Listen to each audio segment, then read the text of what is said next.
세상을 바라보는 발칙한 시선, 발칙한 경제입니다. 오늘도 재밌는 경제 이야기 들려드리겠습니다. 안녕하세요. 상식의 반대말은 욕심이라고 생각하는 상식주의자 권순우 기자입니다. 오늘 삼성전자가 인텔 반도체 파운드리를 따냈다는 소식이 전해졌습니다. 이게 사우스브리지라는 메인보드에 들어가는 칩셋이라고 하는데요. 사실 우리가 기대했던 거는 인텔의 어떤 GPU를 수주를 하기를 굉장히 좀 기대를 했었는데, 이보다는 조금 그 기술적 난이도가 낮은 반도체다 보니까 약간 좀 실망이 좀 겹치면서 현대 삼성전자의 주가는 기대했던 만큼 상승하지 못하고 한 약보합, 강보합 정도를 유지하고 있는 것 같습니다. 사실 삼성이 인텔로부터 수주를 했다는 건 참 중요한 얘기인 것 같아요. 이게 인텔이라는 회사가 반도체 왕국이고, 또 인텔은 삼성하고 좀 뭔가 이렇게 사업군이 겹치는 데가 많잖아요. 디램이라든지 낸드라든지 AP라든지 그러다 보니까 이게 고객사와 그러니까 경쟁사의 물량을 따낼 수 있을까라는 생각이 좀 들긴 했지만, 이런 데서 따냈다는 거, 인텔과의 거래를 처음 텄다는 거, 이것만으로도 꽤 의미를 좀 부여를 하고 싶습니다. 그리고 지금 인텔뿐만이 아니라 수많은 빅테크 기업이 TSMC에다 주문을 넣고 싶어도 TSMC의 캐파가 그만큼 좀 안 된다고 하니까, 올해는 이번에 인텔의 어떤 수주 소식에 이어서 정말 빅테크 기업의 큰 물량들, 좋은 물량들 삼성전자가 많이 수주할 수 있기를 좀 기대를 해보겠습니다. 오늘의 진짜 주제는 자동차 회사가 뭘로 돈을 버는가? 아니야.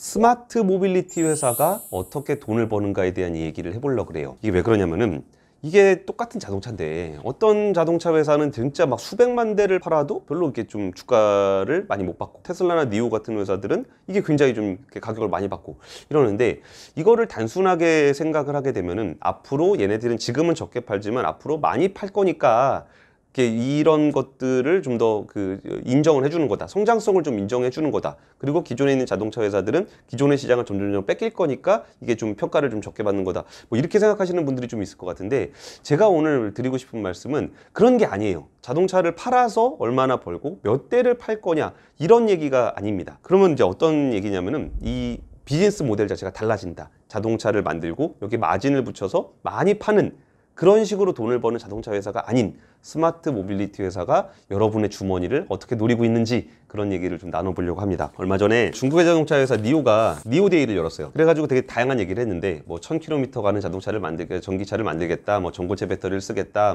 자율주행 기능을 굉장히 고도화하겠다, 이런 얘기를 했는데, 제 눈길을 끌었던 거는 부분 자율주행 기능을 이용하려면 월 11만 원을 내라. 이게 되게 인상적이었어요. 이게 왜 그러냐면은, 사실 테슬라의 부분 자율주행 기능을 이용하려면, 풀셀프 드라이빙을 처음에 살려면은 이게 한 1만 달러, 1100만 원 정도를 내야 되잖아요. 근데 니오 거를 이용하게 되면은 월 11만 원에서 12개월이면 132만 원, 10년이면 1320만 원.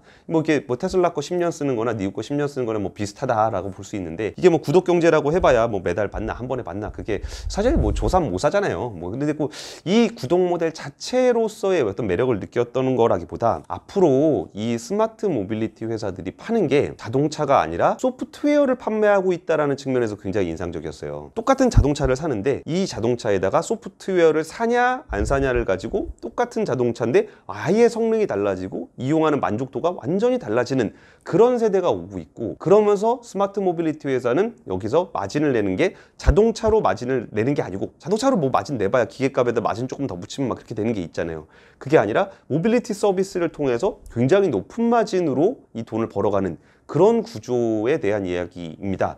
그리고 니오 같은 경우도 그런 식의 모델을 내놓으면서, 야, 이게 이전엔 테슬라만 하던 그런 방식이었는데 니오도 저렇게 하고 앞으로 생기는 스마트 모빌리티 회사들도 다 저런 식의 비즈니스 모델을 가져가겠구나 라는 생각이 좀 들었습니다. 근데 사실 자동차 회사 같은 경우는 영업이익률이 한 5%, 많아야 7% 이렇게 많지 않아요. 그리고 이제 워낙 경쟁도 치열하고 그래서 그런데, 여기서 좀 이렇게 마진을 좀 더 높게 가져가기 위해서 하는 게 대형차, SUV, 아니면 프리미엄 브랜드, 이런 걸 내놓으면서 약간의 좀 이렇게 마진을 좀 더 붙이는 게 있는데, 그래봐야 조금 더 버는 거기 때문에, 어떤 기존의 자동차 회사들 간의 경쟁에서는 대형차를 내놓고 프리미엄 브랜드를 내놓고 그래가지고 이거를 마진율을 조금씩 높여가는, 영업이익률을 높여가는 이런 식의 성장 전략을 취했습니다. 그리고 이런 거 말고 또 하나 마진을 높이는 방법이 있는데, 자동차 회사가 옵션으로 돈을 되게 많이 벌어요. 옵션으로 얼마를 버냐면은, 완성차가 벌어들이는 전체 이익이 100이라 그러면 그 중에 한 20 정도가 옵션으로 벌어요. 그리고 전체 차량 판매, 차량을 만들어서 여기다 마진을 붙여서 팔면서 얻는 이익이 한 20% 정도 돼요. 와, 신기하죠? 전체 차량 1000만 원 넘는, 몇 천만 원짜리 차를 팔아서 얻는 마진이 20%. 근데 이 차량이 판매됐을 때 소비자들이 이걸 선택해서 사는 옵션에서 나오는 마진이 20%. 똑같다는 거죠. 그 얘기는 옵션의 마진율이 굉장히 높다는 거예요. 차량 자체의 어떤 마진율보다 옵션의 마진율이 훨씬 높기 때문에 수백만 원짜리 옵션을 파는 이익이 뭐 수천만 원짜리 차를 파는 이익률하고 똑같다는 거 아니에요. 그래서 여기서 옵션을 얼마나 잘 구성을 해가지고 파느냐가 자동차 회사의 어떤 이익률을 높이는 데 굉장히 도움이 많이 돼요. 이 얘기는 어떤 메리츠 증권의 분석 보고서에 따른 겁니다. 그리고 이게 또 하나 좀 특징 중에 하나가 설사 그 기계 자동차에서는, 기존 자동차에서는 설사 옵션이 마진율이 높다고 하더라도 이 옵션을 만드는 원가가 비싸요. 예를 들어서 뭐 가죽 시트를 바꾼다든지, 아니면 휠을 더 키운다든지, 아니면 좀 더 이렇게 복잡한 모습의 휠을 만든다든지 하려 그러면 가죽 만들어야지, 휠 만들어야지, 이런 데 옵션이 들어가는 비용이 있잖아요. 근데 아까 전에 그 니오가 하겠다는 부분 자율주행 기능이라든지 테슬라의 풀셀프 드라이빙 같은 경우는 소프트웨어잖아요. 소프트웨어는 하나를 파나 10개를 파나 100개를 파나 10,000개를 파나 이거 복사만 해주면 되는 거란 말이죠. 그러니까 초기에 이걸 개발하는 데 들어가는 비용은 굉장히 높지만 이거를 추가로 몇 개를 더 파는지에 대한 변동비는 별로 들어가지 않아요. 그래서 여기서 게임 회사들하고 비교를 해보면, 소프트웨어 회사 중에 게임 회사하고 비교를 해보면은 아까 자동차 회사의 마진율은 한 5%, 6%밖에 안 된다 그랬잖아요. 근데 게임 회사는 NC소프트는 28.2%, 넥슨은 무려 37%에 달합니다. 이익률이. 그러면 생각을 해보는 거야. 우리가 자동차를 파는데 소프트웨어에서 매출이 좀 많이 나올 수 있게 된다면은 1,000만 원짜리 내가 자동차를 팔고, 예를 들어서 뭐 1,000만 원을 팔았는데 이익률이 5%야. 그럼 50만 원이잖아요. 그럼 여기서 옵션을 파는데, 옵션을 한 500만 원 정도 소프트웨어를 파는데 거기서 마진율이 한 50% 든다 그러면 5, 25 해가지고 250만 원. 여기서 오히려 소프트웨어에서 이익률을 높이면서 전체 자동차 회사의 이익률을 단번에 지금과 어떤 차를 파는 것과는 비교할 수 없을 정도로 높은 마진율을 줄 수가 있어요. 그러면은 자동차를 지금 내가 한 대 파냐, 두 대 파냐, 세 대 파냐를 가지고 여기를 늘려가면서 마진을 보는 회사와 여기서 진짜 어마어마하게 이익률이 높은 이런 모빌리티 서비스를 팔아서 돈을 번다 그러면은 기존에 가지고 있던 자동차 회사의 비즈니스 모델과는 아예 다른 모델을 갖게 되는 거죠. 그럼 생각을 해보는 거예요. 이게 반자율주행 기능이라는 게 뭐 적정 가격이 얼마인가, 뭐 그건 잘 모르겠지만 뭐 카메라 가격, 레이더 가격, 뭐 초음파 가격, 거기다 뭐 반도체 칩도 넣고 이런 물리적인 설비들을 갖춰 놓잖아요. 근데 모델 3라고 비교를 했을 때 모델 3를 그냥 차체를 그냥 사는 돈은 똑같잖아요. 그리고 그 차체에는 테슬라 차를 이용하게 되면은 거기서 뭐 소프트웨어를 굳이 사지 않더라도 이 차 안에는 뭐 레이더라든지 아니면 카메라라든지 초음파라든지 뭐 이런 센서들이 이 차에 원래 달려 있어요. 근데 이 차를 사고서 내가 1,000만 원을 내고 풀셀프 드라이빙 그 소프트웨어를 사면 저는 이걸 정말 편하게 그냥 운전하고 손 놓고 운전할 수 있는, 손 놓으면 안 됩니다. 그냥 편하게 운전할 수 있는 이런 부분 자율주행을 활용할 수 있는 차가 되는 거고, 만약에 내가 이걸 풀셀프 드라이빙을 안 사게 되면은 그냥 내가 직접 운전을 해야 되는 그런 차가 되는 거예요.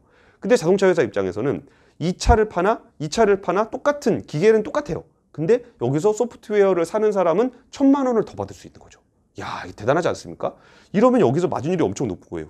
아니, 그럼 야 이거 어차피 기계 장치는 똑같이 생겼는데, 그럼 이거 야 거기 기능이 다 달려 있는데, 뭐 카메라, 레이더 이런 기능이 다 달려 있는데 이 기계 장치를 소프트웨어를 안 사면 안 열어주는 거예요. 소프트웨어로만 열어주면 그냥 사용할 수 있는데, 뻔히 내한테 도구가 있는데 이거를 사용을 못하게 하는 거예요. 야, 이거 참 대단한 비즈니스 모델 같지 않아요? 그럼 여기서 좀 더 극단적인 사례를 하나 들어드리면, 그 뒷좌석 열선. 모델 3를 사면 뒷좌석 열선이 옵션이라고 해요. 뭐 저도 이렇게 사보진 않아갖고 잘 모르겠는데, 뒷좌석에 열선이 있는데 이게 옵션입니다. 근데 그 옵션이, 이거를 처음 차를 만들 때 내가 옵션으로 뒷좌석 열선을 선택하고 구매를 지불을 하면은 뒷좌석에다가 열선을 설치해 주는 게 아닙니다.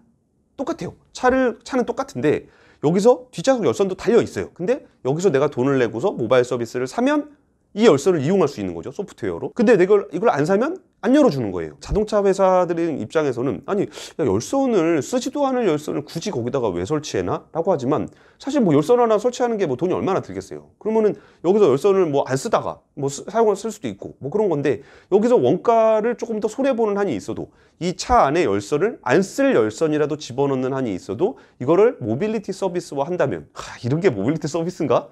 좀 더 좋아야 모빌리티 서비스지, 있는 기능을 못 쓰게 하는 게 모빌리티 서비스인가? 하겠지만 이런 서비스를 통해서 굉장히 높은 이익률의 비즈니스가 새로 생겨난다는 겁니다. 그리고 또 저런 것도 있죠. 우리가 소프트웨어 같은 경우는 컴퓨터가 그대로 있더라도 소프트웨어를 쓰다가 내가 이거보다 더 나은 버전이 생기면 또 추가로 돈을 내고 새로운 소프트웨어를 사기도 하잖아요. 그것처럼 우리가 뭐 진짜 뭐 FS 풀셀프 드라이브 부분자율 주행 뭐 1세대 모델을 내가 타고서 운전하고 다니는데 뭔가 더 좋은 모델이 생겨. 그러니까 뭔가 좀 더 딥러닝을 더 잘해가지고 더 좋은 솔루션이 생겨. 그러면 거기서 얘기하는 거죠. 아유, 저 이번에 뭐 프로그램 더 좋은 거 나왔는데요. 이전에 지금 쓰시는 어떤 프로그램보다 훨씬 더 고도화된 프로그램입니다. 근데 이 프로그램을 사시려면은 뭐 얼마를 내세요? 뭐 그러면 또 내가 이걸 살까 말까 고민을 하게 되는데, 기존에 있던 자동차라는 게 내가 지금 타고 있는 차보다 성능이 더 좋은 차를 사려면은 이 차를 팔고 새 차를 사야 돼요. 그런데 이런 부분들이 소프트웨어로 제어를 하는 소프트웨어 기능의 차이라 그러면은, 내가 이 차를 그냥 타다가 더 좋은 서비스 소프트웨어가 나왔네 해서 이거를 무선 업데이트를 통해서 프로그램을 업데이트를 한다. 그러면 내가 지금 타고 있는 차가 갑자기 소나타 성능에서 그랜저 성능으로 바뀌는 그런 것들이 되는 거예요. 그러면 이거 소프트웨어 비용을 맨날 내가 내야 돼? 라는 고민도 들겠지만, 내가 지금 처음 살 때의 기능은 소나타였는데 여기서 뭐 또 돈을 좀 더 내고 모빌리티 서비스가 되고 앞으로 나왔더니 뭐 이후에 뭐 이거는 차를 바꾸는 게 아니고 소프트웨어 비용만 내고 내가 더 좋은 차를 탈 수 있네? 라고 생각을 할 수도 있는 거죠.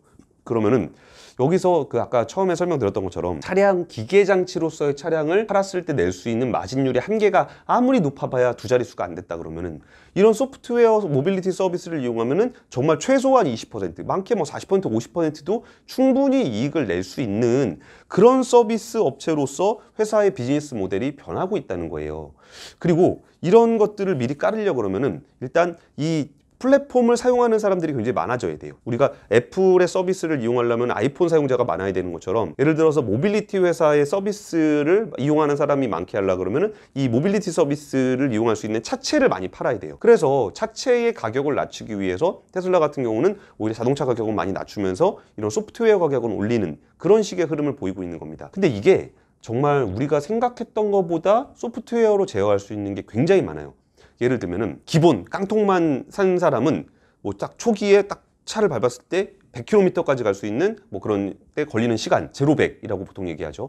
근데 기본 깡통차를 사게 되면은 한 딱 밟았을 때 한 10초 정도가 걸린다. 그런데 나는 좀 더 초반 가속력이 좋은 약간 진짜 스포츠카 같이 웅 하는 거, 그런 걸 좀 하고 싶어. 그러면은 여기서 소프트웨어 값을 내는 거죠. 뭐 예를 들어서 뭐 몇백만 원을 이렇게 내면은 여기서 소프트웨어를 바꿔주면은 여기서 딱 제로백이 정말 뭐 4초, 3초 이렇게 빨라지는 그런 소프트웨어들도 가능할 수 있고, 스마트 모빌리티라는 것이 갖춰야 되는 기본 조건이 뭐냐? 이거는 예전에 제가 그 현대차의 어떤 그 인베스터 데이를 가지고 그 통합 제어기 관련한 얘기를 드렸었잖아요. 그러면 이 통합 제어기라는 게 뭐냐면은 소프트웨어를 통해서 전체 차량을 제어할 수 있는 그 뭐 반도체를 비롯한 통합 제어를 할 수 있는 하드웨어가 있어야 되고, 이거를 통합적으로 운영할 수 있는 소프트웨어가 있어야 돼요. 이게 없으면 이것도 그냥 소프트웨어를 업데이트를 했다고 해서 모든 차량을 제어해서 차량의 성능을 좌우할 수가 없잖아요. 근데 스마트 모빌리티를 위해서 통합 제어를 할 수 있는 하드웨어, 소프트웨어를 갖추게 되면은 여기서 소프트웨어 업데이트를 통해서 차량의 성능을 아예 바꿔버릴 수가 있어요. 그러면 내가 통합 제어가 되는 그 차량을 샀을 때 여기서 서비스를 안 사면, 소프트웨어를 안 사면은 그냥 고만고만한 일반 대중차로 타고 다니는 거고, 여기서 내가 아니면 대중차로 타고 다니다가 좀 돈이 생겼어. 그러면 내가 일단 좀 더 좋은 차로 타고 다녀야지라고 해서 그런 기능들을 막 사요. 그러면은 내 차가 지금 처음 살 때는 2천만 원을 소비했겠지만 그 위에 뭐 돈 벌 때마다 새로운 서비스를 더 사서 내 차량의 성능이 개선되는 그런 효과를 또 누릴 수도 있는 거죠. 이게 기계자동차로는 안 돼요.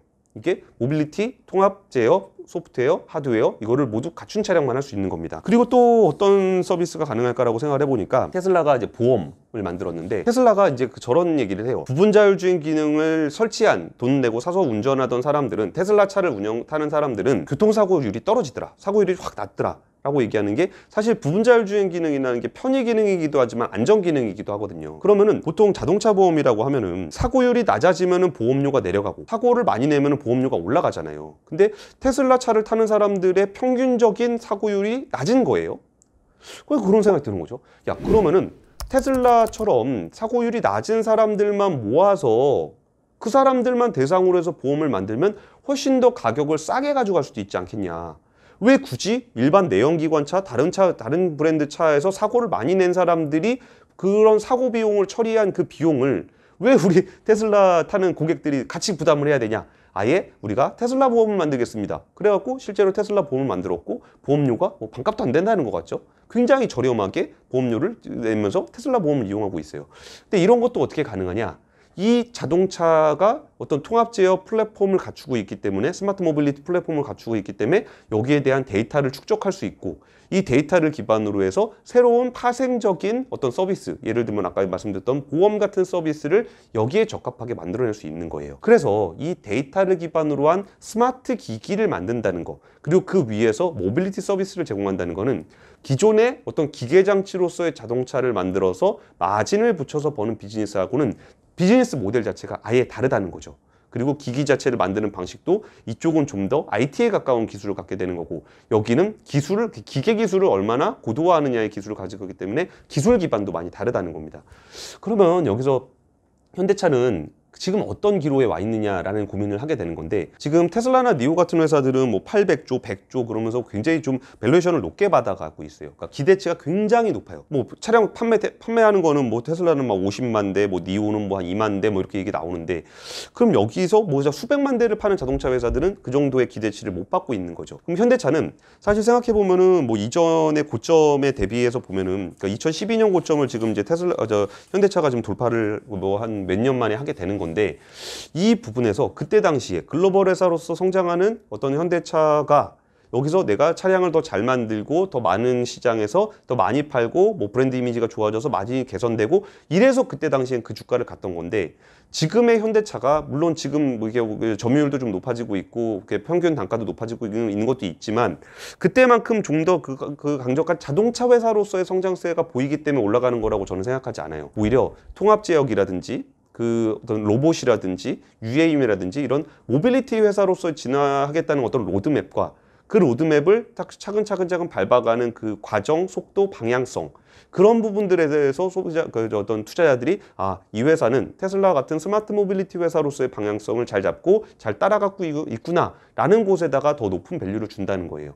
그러면은 이 부분에 대해서 현대차가 좀 더 완성도 높은 그런 플랫폼을 만들어낸다면, 그 지금 뭐 차량을 몇 대 팔고 이익이 얼마 보고 이런 거는 그냥 똑같이 가더라도, 이런 플랫폼을 만들어냈을 때 낼 수 있는 성장성과 이익 성장세, 그리고 비즈니스 모델의 변화에는 훨씬 더 높은 기대치를 줄 수 있게 되는 거고, 기대치가 높아진다는 거는 주가에 대해서도 그 실적은 똑같이 있더라도 곱하기 기대치라는 부분들이 올라가면서 목표 주가가 훨씬 더 높아질 수 있는 그런 상황이 되어 있다는 겁니다.